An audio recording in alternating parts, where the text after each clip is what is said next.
Hi friends, அன்றைக்கி ஒரு நாள் எங்கள் அம்மா கிட்ட எக் புர்ஜி கேட்டிருந்தேன் வித் சப்பாத்தி. எங்கள் அம்மா எப்படின்றதுக்குள்ளே செஞ்சு கொடுத்துட்டாங்க ஃப்ரெண்ட்ஸ். எப்படி செய்யுதுன்னு பார்க்கலாமா? வாங்க.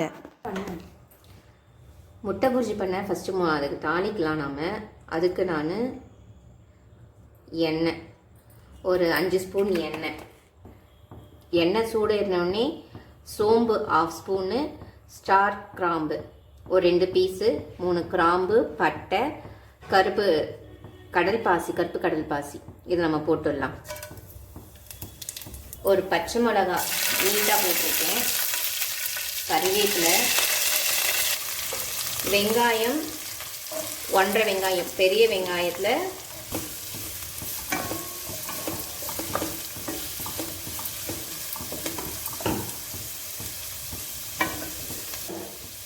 இந்த கிரேவிக்கு தேவையான உப்பு நான் இப்போ ஃபஸ்ட்லேயே போட்டுடுறேன்.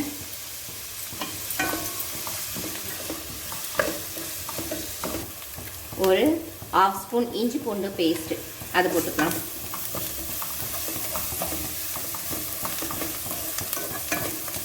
இஞ்சி பூண்டு ஸ்மெல்லு நல்லா போனதுன்னே நான் தக்காளி ஒரு 3 தக்காளி அரைச்சி வச்சுருக்கேன். இது கூட ஒரு 3 முந்திரி போட்டு அரைச்சி வச்சுருக்கேன். அதை இது கூட மிக்ஸ் பண்ணிக்கலாம்.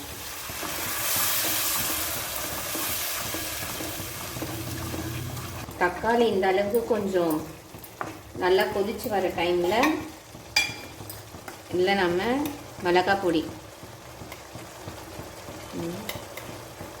ஒரு 2.5 ஸ்பூன் போட்டு, மஞ்சள்தூள் 1 ஸ்பூன் நல்லா மிக்ஸ் பண்ணிடலாம்.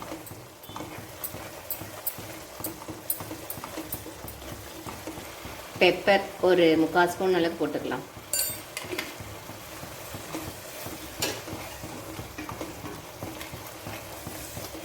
இது நல்லா பச்சை ஸ்மெல் போட்டோம்.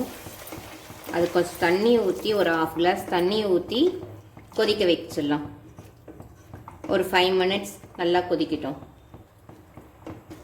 இந்த அளவுக்கு நல்லா கொதித்து வந்தோடனே இல்லை நாம் முட்டையை உடச்சி ஊற்றிடலாம்.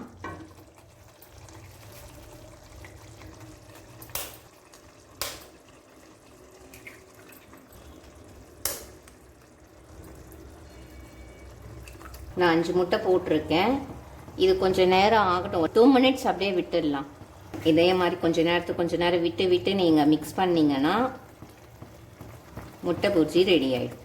இந்த மாதிரி நல்லா திக்காய் வந்துடும். உங்களுக்கு இந்த திக்னஸே போதும்னா நீங்கள் இந்த ஸ்டேஜ்லேயே நீங்கள் ஆஃப் பண்ணிடலாம்.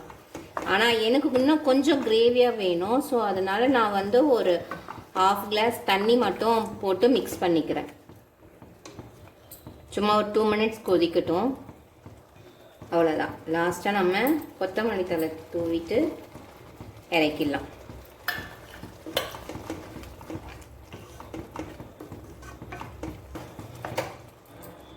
முட்டை புர்ஜி ரெடி.